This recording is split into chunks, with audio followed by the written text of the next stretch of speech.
ఎప్పుడెప్పుడా అని చెప్పి జూబ్లీ హిల్స్ క్యాండిడేట్ ఎవరిని పెడతారా అని చెప్పి ఎదురు చూస్తున్నటువంటి సందర్భంలో ఎన్నో కాంట్రవర్సీస్, ఎంతోమంది కాంగ్రెస్లో మరి టఫ్ కాంపిటీషన్ ఇచ్చారు టికెట్ కోసం. బట్ నవీన్ యాదవ్ మాత్రం నాకే వస్తుంది అని చాలా నమ్మకంతో మరి తిరుగుతూ ఉన్నాడు. ఆల్రెడీ ఎన్నో కాంట్రవర్సీస్ కూడా అయినాయి. అంటే కుట్టు మిషన్లు పంచుతున్నారని, లేకపోతే ఓటర్ ఐడీస్ ఇస్తున్నారని, ఓటర్ ఐడీస్ పంచుతున్నారని. సో ఇప్పుడు వీళ్ళు ఏం చెప్తారు, నవీన్ యాదవ్ టీము, ఓటర్ ఐడీలు ఎవరైతే అప్లై చేసుకున్నారో వాళ్ళు డౌన్లోడ్ చేసుకున్న దాన్ని మేము లామినేట్ చేసి వాళ్ళకి పంచాము అని చెప్పి వీళ్ళు చెప్తున్నారు. అండ్ ఒకవైపు మైనంపల్లి హనుమంతరావు వాళ్ళు కూడా టికెట్ ప్రయత్నించడం జరిగింది. మరోవైపు నవీన్ యాదవ్, మరోవైపు బొంతు రామ్మోహన్, మరోవైపు కంచర్ల విజయలక్ష్మి, ఇట్లా చెప్పుకుంటూ పోతే మొత్తం ఇంకొక 5 ఉన్నారు టోటల్గా సో కాంగ్రెస్ నుంచి. బట్ బొంతు రామ్మోహన్ తర్వాత తప్పుకోవడం జరిగింది. అండ్ ఈ 5 మధ్యలో రేవంత్ రెడ్డి 2 నెలల క్రితమే నవీన్ యాదవ్కి ప్రామిస్ చేశాడు, జూబ్లీ హిల్స్ టికెట్ నీకు ఇస్తాను, నువ్వు పని చేసుకో గ్రౌండ్లో అని చెప్పి విశ్వసనీయ వర్గాల సమాచారం. ఒకవేళ హైకమాండ్ పార్టీ టికెట్ వేరే వాళ్ళకి ఇద్దామన్నా రేవంత్ రెడ్డి నవీన్ యాదవ్ని ఒక రెబెల్ క్యాండిడేట్గా నించోబెట్టి గెలిపించాలి అన్నంత మొండి వైఖరి పట్టినట్టు కూడా తెలుస్తోంది. ఇక్కడ అంటే టికెట్ విషయంలో ఒక డీల్ కుదిరింది అని ఒక కాంట్రవర్సీ. టికెట్ విషయంలో ముందే వీళ్ళకి డీల్ కుదిరింది, కానీ హైకమాండ్కి మాత్రం తెలియదు, అందుకే ఆయనకు టికెట్ ఇచ్చారు. ఇట్లా రకరకాల వాదనలు, రకరకాల ఇవన్నీ కూడా వినబడతా ఉన్నాయి. సరే, టికెట్ ఇవ్వాలి అంటే డబ్బులు సమకూర్చాలి, డబ్బులు ఇవ్వాలి, ఇవన్నీ కూడా సర్వసాధారణం. ఏ క్యాండిడేట్ అయినా, ఏ పార్టీ అయినా డబ్బులు ఆశిస్తారు టికెట్ ఇవ్వడానికి. ఆ లాబింగ్స్ అన్నీ జరుగుతూనే ఉంటుంది. దాని గురించి మనం ఎంత మాట్లాడితే అంత తక్కువ, అంత మంచిది. కానీ ఇక్కడ పాయింట్ ఏంటంటే, జూబ్లీ హిల్స్లో గతంలో ఎంఐఎంలో కూడా నవీన్ యాదవ్ ఎంఐఎంతో సత్సంబంధాలు ఉన్నాయి, అటు మైనారిటీస్తో సత్సంబంధాలు ఉన్నాయి. అండ్ ఇప్పుడు బీసీ ట్రెండ్ నడుస్తూ ఉంది. బీసీ రిజర్వేషన్ గురించి ఆల్రెడీ హైకోర్టులో పిటిషనర్స్ వాదనలు వింటూ ఉన్నాము. అండ్ ఈ బీసీ ట్రెండ్ నడుస్తున్నటువంటి సందర్భంలో బీసీకి టికెట్ ఇవ్వాలి అనేది ఒక ప్రధాన అంశం.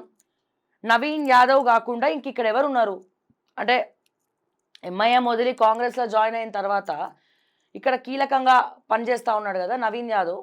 సో డబ్బులు ఖర్చు పెట్టుకోవడంలో కావచ్చు, లేకపోతే మిగతా విషయంలో కావచ్చు, లేకపోతే లోకలోడు అంటే ఇక్కడ లోకలోడు రాబాయ్ అంటే చిన్న శ్రీశైలం యాదవ్ ఎప్పటి నుంచో ఇక్కడ ఉండడము, సో వాళ్ళ కుటుంబం ఇక్కడే ఉండడము, ఎవరికి ఏ పంచాయతీలు వచ్చినా శ్రీశైలం యాదవ్ దగ్గరికి వెళ్ళడము.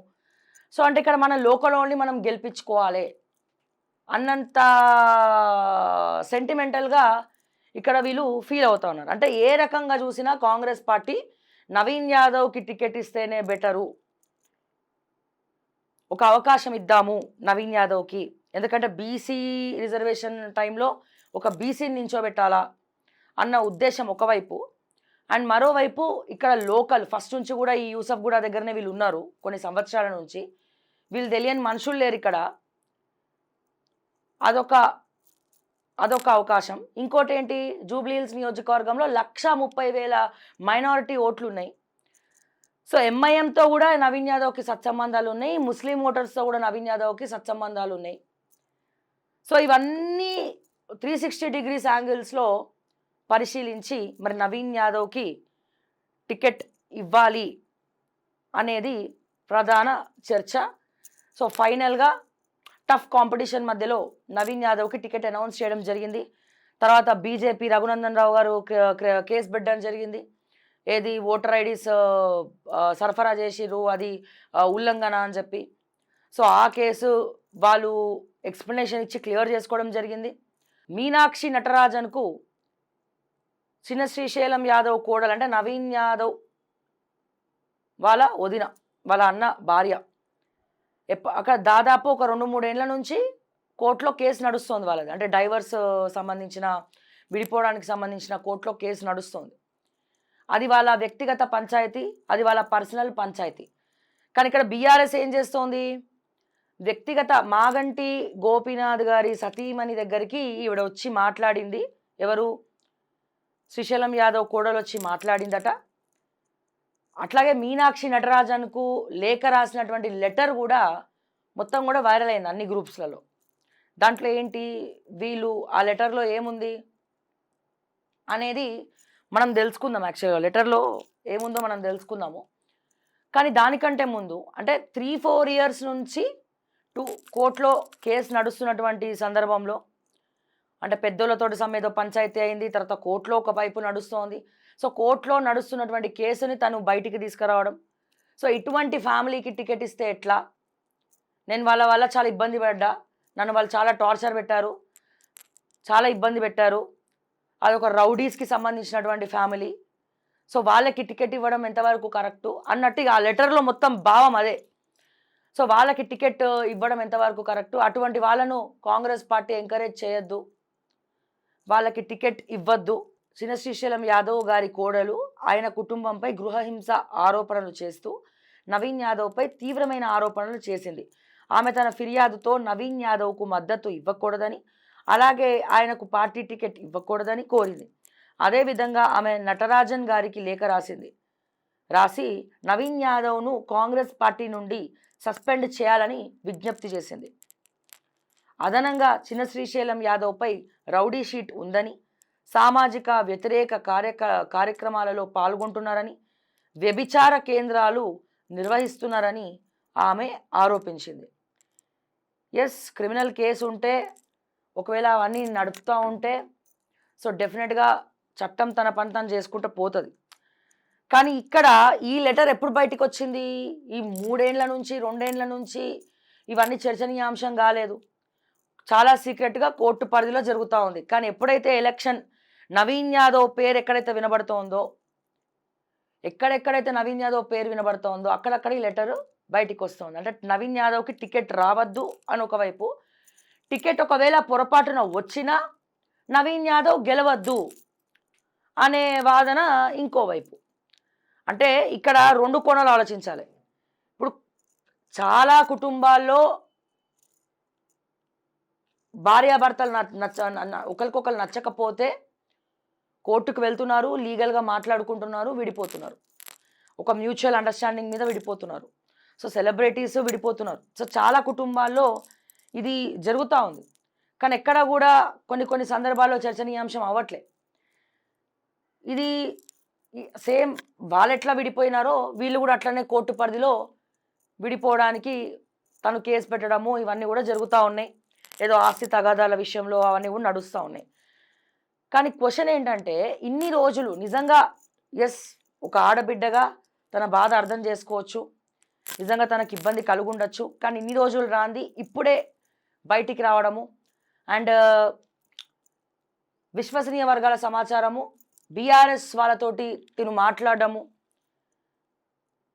వాళ్ళతోటి అంటే వీళ్ళని అడిగితే శ్రీశైలం యాదవ్ లాంటి వాళ్ళని అడిగితే వాళ్ళు ఏం చెప్తున్నారు, ఇదంతా కూడా బీఆర్ఎస్ ప్రొపగండా, ఇదే రైట్ ఛాన్సు, మీరు ఈ టైంలో బయటికి రావాలని చెప్పి బీఆర్ఎస్ వాళ్ళు తన మైండ్లో కూర్చోబెట్టారు అని చెప్పి వీళ్ళు అంటున్నారు.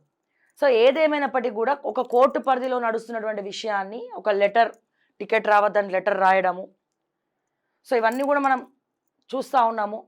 అంటే ఎన్ని రకాలుగా నవీన్ యాదవ్ ఇక్కడ పోటీ చేయొద్దు అని బీఆర్ఎస్ కూడా విశ్వ ప్రయత్నం చేసింది. బీఆర్ఎస్ కూడా విశ్వ ప్రయత్నం చేస్తూ ఉంది నవీన్ యాదవ్ ఇక్కడ పోటీ చేయొద్దని. ఏదైనా హెల్దీ కాంపిటీషన్ అనేది ఉండాలి. ఎస్, రాజకీయంలో కుట్రలు కుతంత్రాలు ఇవన్నీ భాగమే అయి ఉండొచ్చు, గెలుపు కోసము చదరంగం ఆడుతుండొచ్చు. కానీ దానికి కొంచెం ఒక లిమిట్ ఉంటుంది కదా, ఆ పరిధి దాటి పోవడం ఎంతవరకు కరెక్ట్. సో ఇదే శ్రీశైలం యాదవ్ గారు ఉద్యమ కాలంలో ఉద్యమం నాడు కేసీఆర్కి అండగా ఉన్నాడు, తనదైన దాంట్లో ఫండింగ్ ఇవ్వడం జరిగింది, తర్వాత టికెట్ ఇస్తామని చెప్పడం జరిగింది, కానీ ఇవ్వలేదు. సో ఇప్పుడు ఏంటి ప్రాబ్లం ఏంటంటే, మాగంటి సునీత గారు అసలు ఏం మాట్లాడట్లేదు. అంటే తనకి ఇప్పటివరకు పాలిటిక్స్ తెలియదు, తను ఎప్పుడు బయటికి రాలేదు, తనకి తెలియదు, తనకు అవగాహన లేదు. మరి గోపీనాథ్ గారితో ఎవరు తిరిగినారు, వాళ్ళ తమ్ముడు గోపీనాథ్ వాళ్ళ తమ్ముడు అన్నను వజ్రనాథ్ అని చెప్పి ఆయన తిరగడం జరిగింది. కార్యకర్తలు ఇవన్నీ కూడా లైజనింగ్స్, కార్యకర్తలు కలవడము, మొత్తం షెడ్యూల్స్ ఇవన్నీ కూడా కీలకంగా వజ్రనాథ్ గారు చూసుకోవడం జరిగింది. ఆయన బీఆర్ఎస్ నుంచి టికెట్ ఎక్స్పెక్ట్ చేసిండు, కానీ బీఆర్ఎస్ ఆయనకి ఇవ్వకుండా సునీత గారికి ఇవ్వడం జరిగింది, ఆయన సతీమణికి ఇవ్వడం జరిగింది టికెట్. సో ఎన్ని కోణాల్లో ఆలోచించిన 360 డిగ్రీస్ యాంగిల్స్లో ఇప్పుడు ఏమైపోయింది, బీఆర్ఎస్కి మైనస్. ఇప్పుడు ఈ ఎలక్షన్లో గెలవాలంటే ఫస్ట్ స్పీచ్, వాక్చాతుర్యం, తర్వాత అందరినీ కలవడము. ఎస్, ఒకవేళ ఓట్లు పడిన బీఆర్ఎస్కి మాగంటి గోపీనాథ్ గారు చేసినటువంటి పనులను చూసే సునీత గారికి కూడా ఓట్లు పడతాయి. కానీ తను ఏమైనా మాట్లాడుతున్నారా? మొన్న పంచినటువంటి బతుకమ్మ చీరల్లో కూడా కాంట్రవర్సీస్ అయిపోయినాయి. ఇప్పుడేంటి, తనసాని శ్రీనివాస్ యాదవ్ లాంటి వ్యక్తి కూడా పరోక్షంగా నవీన్ యాదవ్కే సపోర్ట్ చేస్తా అని చెప్పడము, అండ్ ముస్లిమ్స్ ఎంఐఎం ఓట్లు కూడా వీళ్ళకి సపోర్టివ్గా ఉండడము. సో క్యాండిడేట్ వాళ్ళ సర్వేలు కూడా క్యాండిడేట్ చాలా వీక్ ఉన్నారు, బహుశా క్యాండిడేట్ వల్ల కూడా బీఆర్ఎస్ ఓడిపోతుందేమో అన్న భయము. దానికి తోడు వజ్రనాథ్ గారు కాంగ్రెస్తో చేతులు కలపడం ఇండైరెక్ట్గా, పరోక్షంగా. ఇప్పుడు ఆయన ఎట్లా, ఇప్పుడు నేను గెలవట్లే, నాకు టికెట్ ఇవ్వలేదు, సో నాకు టికెట్ ఇవ్వనప్పుడు నేనెందుకు తిరగాలి, నేనెందుకు ఇది చేయాలా, నాకు ఎట్లాగో టికెట్ ఇవ్వలేదు కాబట్టి నేను గెలిపియా. ఇప్పుడు పాయింట్ ఏంటి, ఈయన గెలవకపోతే, మాగంటి సునీత గెలవకపోతే, మాగంటి సునీత గారు గెలవకపోతే బై ఎలక్షన్ తర్వాత 2 ఏళ్ల తర్వాత ఒరిజినల్ ఎలక్షన్ వస్తుంది. అప్పుడు చూసినారా, మీరు మాగంటి గోపీనాథ్ గారి సతీమణికి టికెట్ ఇచ్చారు, కానీ తను గెలవలేదు. సో తను దీనికి వర్తబుల్ కాదు, ఈ టికెట్ నాకే ఇవ్వాలి రేపొద్దున అని చెప్పి వజ్రనాథ్ మాట్లాడుకోవచ్చేమో, ఆ స్ట్రాటజీ కూడా ఉండొచ్చేమో. అంటే ఇక్కడ ఏంటి, మాగంటి గోపీనాథ్ గారు ఎటొచ్చి గెలవద్దు, వజ్రనాథ్ అయితే సపోర్ట్ చేయడు ఇండైరెక్ట్గా. సో అతన్ని కన్విన్స్ చేయడానికి తలసాని శ్రీనివాస్ యాదవ్ కావచ్చు, ఇంకొంతమంది నాయకులు కావచ్చు తలలు పట్టుకుంటున్నారు. కానీ అతను ఒకవేళ కన్విన్స్ అయినా వెనకాల చేసేవి చేస్తాడు. ఇప్పుడు ఏ రకంగా చూసినా బీఆర్ఎస్ టికెట్లో కొన్ని పంచాయతీలు నడుస్తూ ఉన్నాయి, ఇవన్నీ కూడా నవీన్ యాదవ్కి కాంగ్రెస్కి ప్లస్ అవ్వచ్చు. ప్లస్ అవ్వద్దంటే ఏం చేయాలా, ఆయన వీక్నెస్ ఏంటి, వాళ్ళ కుటుంబంలో ఏమేమి జరుగుతున్నాయి అవన్నీ కూడా ఎలక్షన్ టైంలో బయటికి తీసుకురావాలి. సో ఆ బయటికి తీసుకొచ్చే ప్రాసెస్లో డబ్బులు ఇవ్వడమో, లేకపోతే తనకు ఎవరైనా ఎక్స్పెక్ట్ చేస్తారు, సో ఇంకేదో ఇంకేమున్నాయో, ఇంకే లీక్స్ ఉన్నాయో,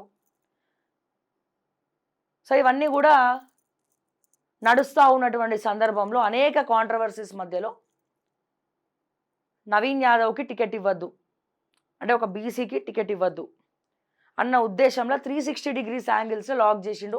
బట్ అవన్నీ కూడా కొట్టేస్తూ నవీన్ యాదవ్కే టికెట్ ఇస్తుంది కాంగ్రెస్ పార్టీ అని చెప్పి రేవంత్ రెడ్డి కూడా మంకు పట్టుబట్టి నవీన్ యాదవ్కి వచ్చి టికెట్ అనౌన్స్ చేయడం జరిగింది.